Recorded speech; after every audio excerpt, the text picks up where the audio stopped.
It's another week and another brand new episode here on the Granny Panty Podcast. I'm your host, RubyLynne. Before you go any further, definitely hit that subscribe button and the bell because you don't ever want to miss an episode. You never know what's going to happen on the show. If you'd like to follow me, your host, you can go to rubylynne.info. That's rubylynne.info. I am excited to hear the story of our guest this week. I recently met him when I was asked to fly to Chicago to be a feature and host a special night celebrating mature strip club dancers. And I have to say, it was one of the best things I've ever done. It was so fun. And I just had to have their general manager on because I'm not super familiar with strip club culture, and I am really drawn to it and I want to know more about it, especially on the business side. So help me welcome Mike Dickinson of the Pony Clubs.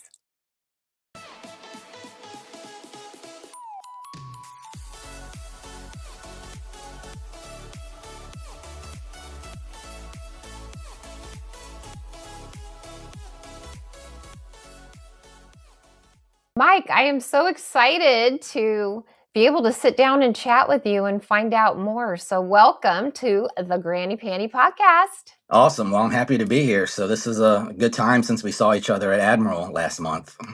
Yes. I have to say that experience really started my new year. It was so fun. For my listeners who don't know, I was offered to fly to Chicago for one night and host the Betty White night, where hot gilfs and milfs were dancing for some prizes. And yeah, it was just the best time. It blew me away, actually. That's what we try to do there at the Admiral. And with all of our events that we do, we always try to do some little events that tie into pop culture or tie into what's going on. And then when we execute them, we try to have a good time with everybody. Whoever we bring out to host, we make sure they have a good time. The participants, we make sure they have a good time. The club, people that come to the club, the guests, everybody. Yeah, it was definitely top tier. I really felt important, got picked up, taken to the club, escorted in. I'm like, I could get used to this. I think what was fun for me too is to see and be able to work with the other staff, like your support staff, your assistant manager and your manager. They are just awesome. And I literally, coming back home, thought, you know what? If porn just bombs out for me, I want to be a strip club mom. I want to be the house mom. I think that would be hard, but also rewarding. Well, I would definitely say so. The staff at Admiral, we're kind of one of the outliers in the strip club industry with pony clubs and with what we do at the Mm-hmm. Admiral and with what we do at all of the pony clubs. We have predominantly a female staff everywhere. I love it. Probably 80% of our GMs and assistant managers are females.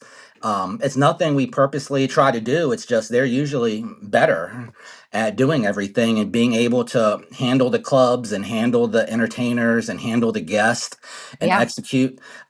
So yeah, I mean, I especially at the Admiral, we have Raquel and Chrissy, Yeah. phenomenal managers. I mean, it doesn't get any better. But that's something with pony clubs. I mean, you'll see Mhm. throughout all of them is we have so many strong, great female managers, and it's like I said, 80% of our managers. So.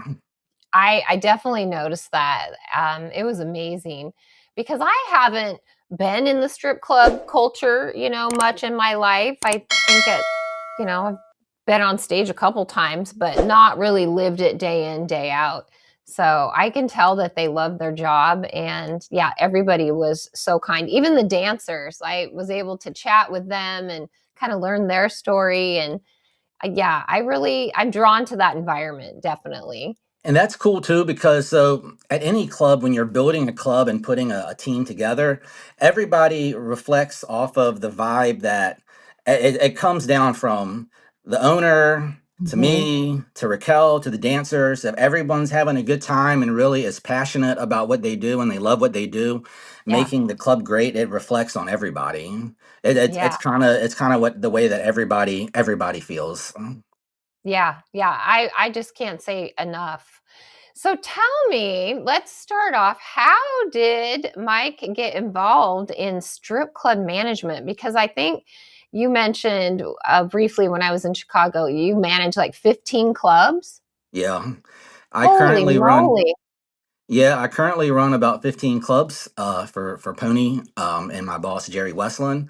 I started out in this industry. It was actually funny. About probably 20 years ago, I was a student then at VCU in Richmond. I just finished my dissertation for my PhD. And then that afternoon, I went to work to get a job as a DJ at a strip club, a little strip club called Daddy Rabbits. And this is like Oh my. 2007, 2008, back when it was still a while, crazy at strip clubs. Mhm. So I Mhm. literally went from defending my dissertation because I was a doctoral student. I have a PhD.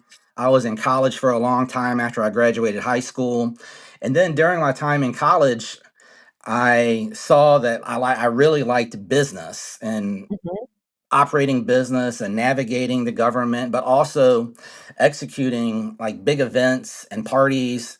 And from my time in high school, I saw the movie The People vs. Larry Flint Oh when yeah. I was a sophomore in high school, and I was like, that would be awesome to really become, and do some of the stuff that he did and be able to be in the strip club industry and the adult industry. And so it was kind of that, and that's kind of how I got in. I mean, I was, talking to a bunch of doctors and defending my dissertation, and then 2 hours later I was a DJ at Daddy Rabbits playing music, something I had never done before, and learning how to do. And I was a Wow. DJ for about 2 weeks. And then in the industry at the time, if you were dependable and reliable and you were smart, you became a manager very fast. And yeah, that's how it all started for me.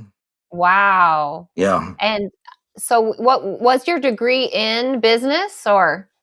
So I've got 3 degrees. I don't really tell anybody that because I like people to not, people have terrible stereotypes about strip club managers and strip club Yeah. operators. Yeah. But I actually was in school for like 10 years. I got a bachelor's in criminal justice, a Wow. master's in urban planning, and my PhD in public policy. Wow. That's So, amazing.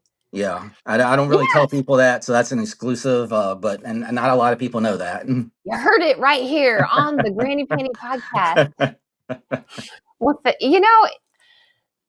this whole entire industry, this sex work industry, the overarching umbrella, uh, it is amazing what high power education a lot of us have. Yeah, myself, Definitely. I didn't even go to college till I was 41. I have a degree in public health and one in pre-med, for crying out loud. But and you're right, the stereotypes in general is that everybody's doing this out of survival need, which some are, but yeah, a lot of us are. I know lawyers and nurses and all kinds of professionals that are in the business.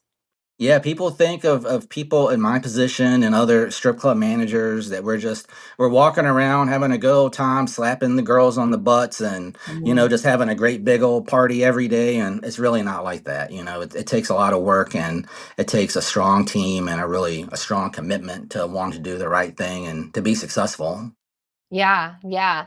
Uh, that brings me to one of my questions was, what do you think the biggest misconception about people or that people have about the industry, actually operating behind the scenes? So, it's a business. You just said like it is a tight business. I'm sure it's sales and income and volume and that kind of thing.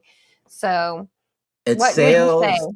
I would say the biggest misconception people have about the whole industry is that, we're just out here, strip club managers, we're partying, we're all on Yeah. drugs, we're all drunks, we're all just slapping everybody on the ass, we're all Mhm. just, having a great big party every night. And it's so easy, and it's not Mhm. easy. It's a No. combination of business, watching the money, being able to do PR to get people in the door.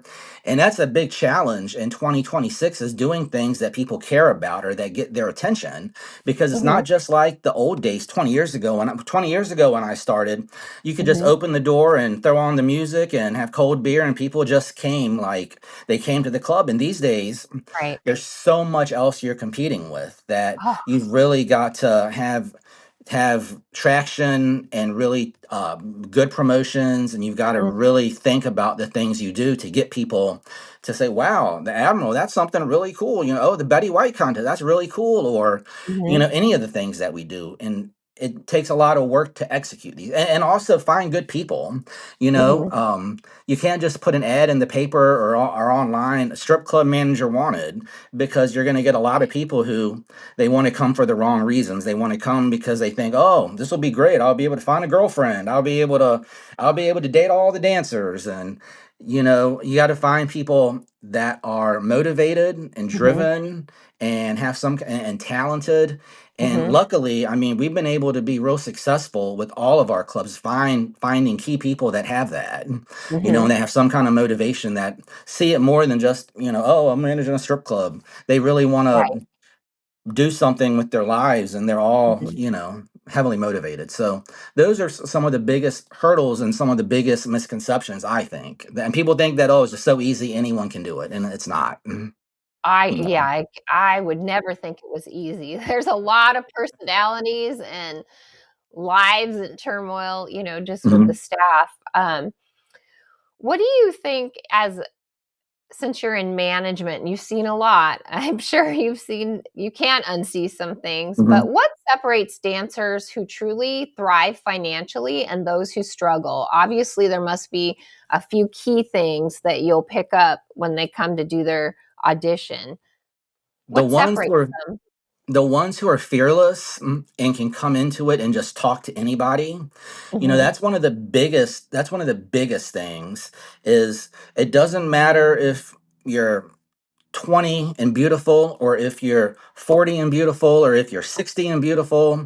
Your ability to talk to people and Mhm. communicate with them. I mean, guests come to a strip club because they want interaction. It's better than I mean, they go to a regular bar, they've got to go through all of this. Well, do I Yeah, buy her a drink, is she with somebody? They come to a strip club, it's no rejection, it's acceptance. It's, they can sit with somebody, they can talk about whatever they want to talk about, or they can let her talk, and it's all, I don't want to say transactional, but right, it's, they know at the end of the night they're gonna go back home alone, but they're, for the couple hours they're at the club, they're gonna right, get companionship, acceptance, sympathy, whatever they're looking for, someone to right. laugh at their jokes. And the entertainers that are fearless and are able to talk to people, they're the Mhm. ones that I always see that at the end of the night, wow, they got 25 VIP dances, Wow. versus someone who's like, well, I just sat around and looked pretty and I only got one dance. And you're like, did you Mhm. go talk to Mhm. everybody? Did you talk to them or them or them? And then the entertainers, the dancers that are good at reading people, Yeah, people come in that they want to talk about different things. Not everybody wants to talk about the same thing. right. A guy that's in his 50s or 60s, he may want to talk about his boat or what he's doing on his retirement. A guy that's in his 20s may want to talk about, oh, the Bad Bunny's music or whatever, Yeah, and they've yeah. got they've got to be well read, and they've got to be Mhm. able to be fearless in approaching people. Yeah, interesting. But I can see how that's important too, because it's like, really any job in sex work, if you aren't hustling, you're not making money. Right, definitely. So, yeah, that makes a huge difference. And so one of my other questions is, how has the strip club culture changed over this past decade, or at least in the past 6 years, with OnlyFans and all the online stuff blowing up? What have you seen the trend? I know, of course, everything closed down for COVID, but as it opened up, were things different than they were pre-COVID? Yeah, things are still changing. It's always going to be a kind of a state of flux. Pre COVID, Mhm. it was a Mhm. lot different economy. It was a lot different. real estate market, things were going well for a lot of people. COVID kind of Mhm. crashed all of that, and people got real scared about public health and Yeah, interaction and intimacy, close with people they didn't know. We've seen kind of, in a lot of ways, we've seen a lot of people that are, I guess, immune compromised, or in yeah, older generation, that they haven't come back yet because okay, it kind of made them think about, well, it's not good to be, a foot away from somebody that I don't really know. And yeah, but on the other side too, there's always going to be a market. OnlyFans is great. All of the online adult content is great, but there's never going to be a replacement to real skin on skin yep, VIP dance contact, or sitting with a beautiful woman and having her laugh at your jokes and making you feel like you're the king of the room for the 15 minutes that you're talking to her. There's never going to be a replacement for that. And whether it's OnlyFans or any of these other mhm. content sites, that's never going to be replaced. And Yeah, you have a point. It's the yeah, same. I kind of likened it to live music yeah, concerts. You yeah, listen, you see it and hear it on the radio, but to see them live is way different. yeah, So yeah. yeah, interesting, interesting. What do you think are some of the biggest challenges that club owners and managers face right now that the public isn't even aware of? Is there something that's challenging to that industry? There's always some BS government regulation. We're always made out to be the bad guys, even though we pay more taxes than probably anybody, and we jump through more hurdles than anybody. But Yeah, the government always is trying to overregulate us and blaming us for problems that simply don't exist. I mean, I yeah. think that if you do a comparison between the amount of police calls to a strip club and to a Walmart has probably 1,000% Oh, more, than a strip club does. And it's because, we work really hard, but we just get a bad rap a lot of the times. I think yeah. that is a huge, huge thing, over regulation by the government. I Mhm, think people, like you said earlier, miscategorizing us as like mhm. desperate people who don't have anything else to do. And there's no way in the world that all of these young women and people that work in these clubs would be there if they were not desperate and they can't get jobs anywhere else, and they're stuck here. So I think, overcoming that, and then also just finding good people. You read about it every day, where the restaurant and hospitality businesses are all suffering because they can't Yeah. find applicants, much less really good applicants. Yes, And so I I know agree. that's very hard for us to find good people, and to find people in general, and then Mhm, good people. mhm. Yeah, you know, that it's true because since COVID, I feel like just the service industry, and I know I'm making a blanket statement, doesn't mean there aren't outliers of really awesome people, but services just went down. I mean, people just aren't nice anymore when you go out to eat or something like that. So I And think there's a lot of stress on yeah. people with the economy, and so And that then, might. you always see where restaurants are having to, they have to change their shifts, or they're changing how many people can be seated at one time because they just don't Yeah, have the staff to be able to. You go into a restaurant and it's like halfway full, and they're like, yeah, "Well, it's a 45-minute wait," and you're like, "Why is that?" And it's because, oh, no staff. we only have five servers. So, and we have five servers and one cook, so you have to wait, and Yeah. it's because they aren't getting the applicants either. Wow. Wow. So when you started and you went from DJ to managing that one club, how long was it before? I mean, did the pony clubs already have multiple clubs, or how did you make that jump from manager to like the big guy? So in Richmond, back when I was in Virginia, in Richmond, I worked for a guy there named Billy, and it wasn't the pony. I started out somewhere else before I came over to the pony clubs. Gotcha. I talk about it. I think I said before, it was like working in the minor leagues, and then when I came over to the pony, it was like you're on the Yankees now. Yeah. So when I was in Richmond, the guy I worked for had two clubs, and Uh-huh. then he started buying all the clubs in Richmond, and through my time as the one manager of the club, he started putting me in charge of all of them, and Oh. so I was in Richmond for like 10 years, helping him build out his empire there in Richmond of like 8 clubs. Uh-huh. There and running all of them.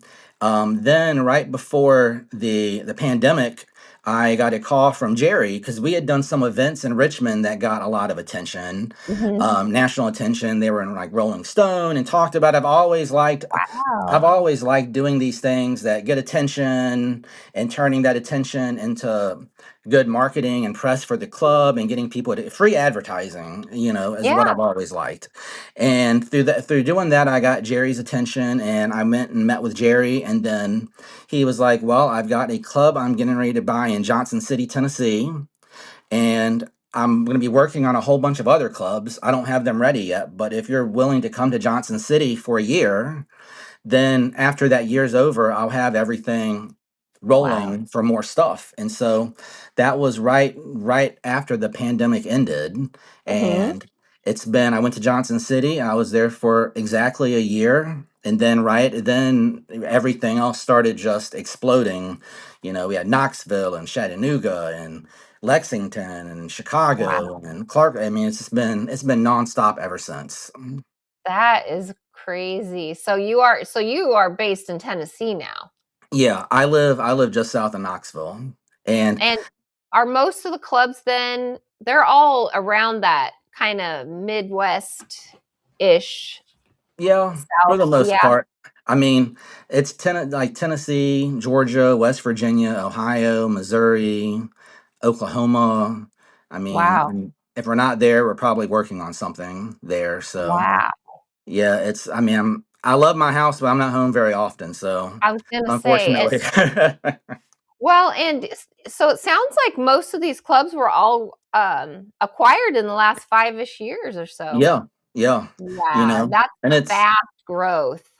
Yeah. And I mean, Jerry all the time is always like, Mike, you're never home. You're gonna work yourself to death. And I'm like, I like busy. And Yeah, I've told him before, and I think it's like when you're at home relaxing after you do this for a few weeks, it's like you're in the Daytona 500, and then like you're not. So yeah, I like being in the Daytona 500 every day and just having a million things going on, and yeah. being able to just constantly be on the go. It's just how I like it. Mhm. Well, and you obviously must be good at what you do because they just keep piling on more. You said you're even negotiating for another club. So, Yeah, yeah. Last August in Vegas, I won the ED Progressive Leader of the Year award oh, for the industry. congratulations. And I've tried to use that to get our foot in the door with a lot of other clubs that are for sale, and it's Mhm. been pretty successful. It just I use that award as like another tool where a lot of people know about that, and a lot of people read the articles in the magazine. So I try to convert that attention to more clubs. Wow. Well, find one out here in Portland to buy and I'll manage it for you. All right, well we'll start looking in Portland. Strip club capital of the US. There are a bunch of good ones out there. I've been out there. There are. Um, so what do you think makes a strip club uh successful long term? Is it location, dancers, management? I mean, I'm sure it's a little bit of all of it, but really, what's the first thing that you think of when you're thinking long term success? So when you're looking at a club that's for sale or that you might be able to buy, if it's going to be successful long term, you look and you got to be able to see the potential of it. Like, Hmm. and it's a little bit of everything, like you said, but the big thing is one, can I fix this club? Can I put our systems in here and get the systems that we have as far as with the sales and with the way that we sell the VIPs and the way that we run the bar and the way that we handle people, and can I install those systems here successfully and get everybody to buy in? Can I get Hmm. the right leader for this club? And that's the big thing too, finding the right GM. Most Hmm. of the GMs that we have with the pony clubs have been in place for, 7, 8, 9, 10 Wow. years. I think we have the highest retention rate in the entire industry. And it's because we make people feel appreciated and we take care of them long term.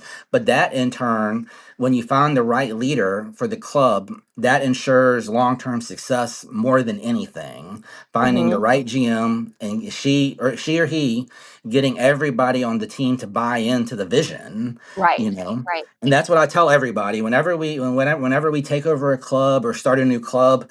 I mean, when I went to Johnson City, was it 6 years ago, on the day one of the meeting with all the entertainers, and Tori's the great GM of Johnson City, and Tori was there.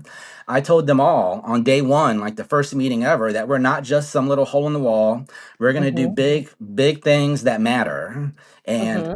that they should all believe that, and that's what we're going to do.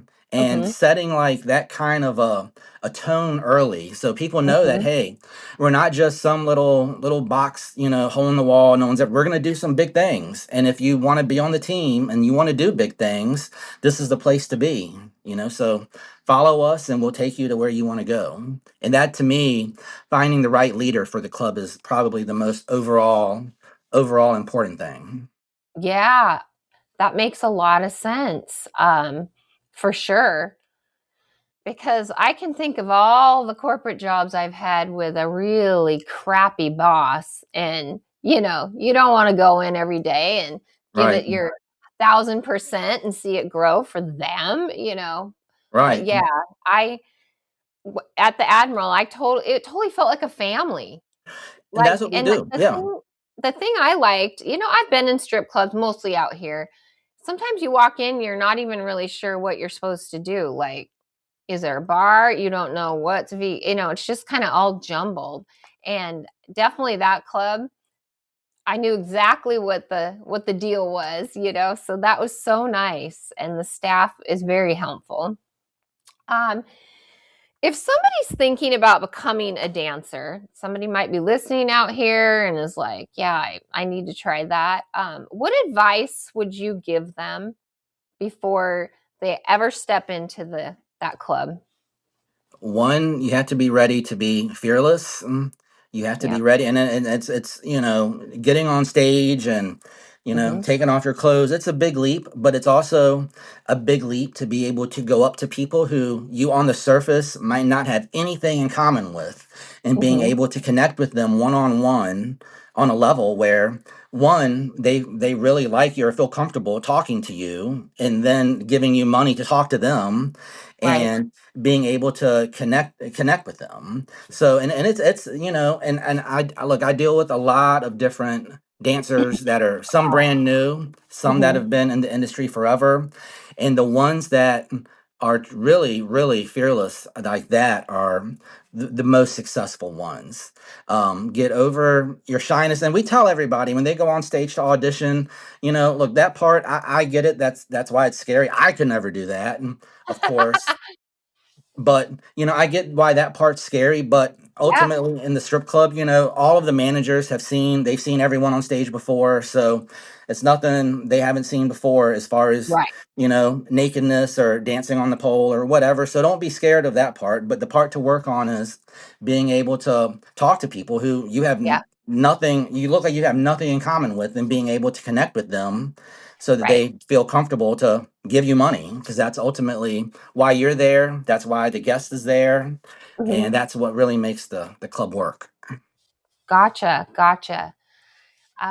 Yeah, I guess that makes sense. And does your clubs offer any kind of training?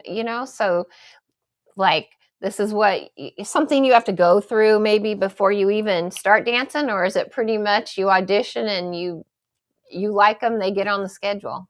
You like them, and they start coming in. Usually, Okay. most of the time, they'll watch some of the more experienced Mhm. dancers and how they do it, and then Yeah. we'll coach them along that way, and we'll say, hey, if you're scared to talk to a guest, come up with a joke. Ask them about something. A lot of the Yeah. time, people want to talk about themselves. So Right. if you're willing to go and sit down with them and ask them about, oh, how was your day? Oh, I'm here on vacation. Oh, you're on vacation. What are you doing? A lot of the time, then you'll get the conversation, flowing. And Right. so we coach them and give them tips. And, Okay. we have things on the wall in the dressing room that talk about, good icebreakers and good Oh, conversations. nice. Okay. And yeah, Okay. So there is a little bit of light training. I suppose the assistant manager and the manager, that's, what they're there for. yeah, and then they'll play matchmaker too sometimes. A lot of the Mhm. time, the assistant managers, or even the managers, they know the guest pretty Yeah. well, and they know that this guest really likes dancers that have brown hair, and so this Right. is a new Right. girl that has brown hair. Let's do the introduction, and or they'll Nice. know, this is a guy that really likes athletic dancers, so Mhm. let's make a Mhm. connection. And so they connect them like that too, which is also very helpful, especially if the dancer is somebody who is new and or more shy and reserved. Right. You Right. know. Awesome. I've learned so much. Holy cow. Yeah, there's a lot to it. There's a lot to the club business. And out of all your clubs, what are the states that you cannot serve alcohol in the club? So we know Illinois. So, and it's weird because a lot of states have a belief that alcohol and nudity cannot coexist. You Right. can't sell Right. alcohol if you have nudity because there's some magical, non-proven connection that people cannot possibly handle alcohol and nudity at the same time. Yeah. So, it's kind of ridiculous, and it's quite a few states that we're in that we operate like that, with where Yeah. we have the full nudity, but we don't sell the alcohol, like Tennessee, Mhm. Ohio, Illinois, Okay. Missouri. So it's crazy, and it's crazy they haven't updated the laws like that yet. And it's in both political climates. I mean, it's both in the liberal states and the Mhm. conservative states. For some reason, the one thing they agree on is nudity and alcohol cannot coexist. Oh gosh. Well, yeah, and I remember saying when I was on stage too, come to Oregon, you can get naked, you can drink, and we have weed too. But just across the border, Washington is also no alcohol in the clubs, I believe, or it used to be. But yeah, that was confusing to me at first. I was like, "What?" Because the more they drink, the more they spend. Right. And you would think at some point they'll just update the laws or whatever, because Yeah, I mean, it's all of those laws haven't been updated in decades, like since the yeah, 70s or 60s. And it was totally different world back then. yeah. So I don't understand why we haven't changed those or whatever. But I guess no politician wants to be known as the strip club politician. That changed everything for them. God, that would seem so mild right at this moment in our I world. know. I know you would think that somebody could to change that just under the radar with everything else going on, but Yeah, yeah. yeah. Well, moving forward, you're it sounds like you're still adding clubs as you find the right fit. And what do you think the biggest challenge you're going to face this year with maybe expanding the brand? Any big things coming up that you can talk about? Let me see, more clubs coming, more states coming that we're in the works with, Cool. getting more clubs all over. The biggest challenge is, of course, just always finding good people. And Yeah. also, while you find good people, maintaining the standards in the clubs that you already have, because you can't let them fall off just because Right. you have something new.